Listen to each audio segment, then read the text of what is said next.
The Islands of Leadership, where true growth lies.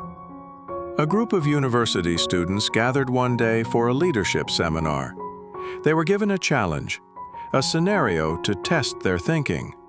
Imagine this, the instructor said. You are on a ship, wrecked between two islands. The first was called the Island of Certainty.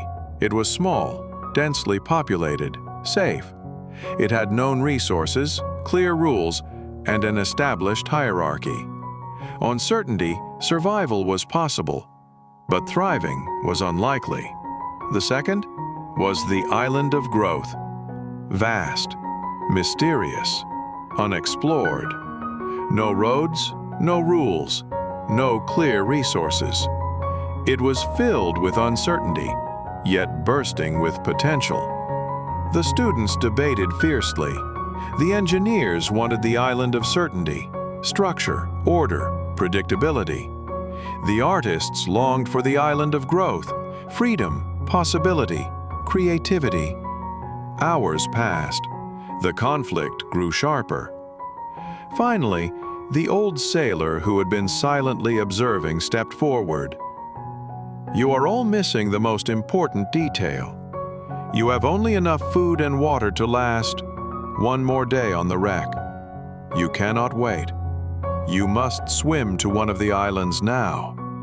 The room grew silent. Which one would they choose? Then, from the back, a young woman rose. Her voice was calm but firm. We don't choose an island. We choose the water. We swim to the Island of Growth, because the moment we land, we will have no choice but to collaborate, to explore, to invent the structure we need to survive. The journey itself forces us to become the leaders we are meant to be.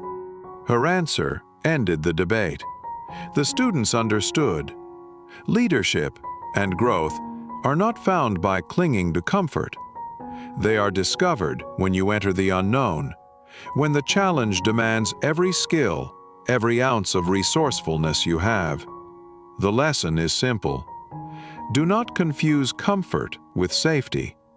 Do not mistake stability for growth.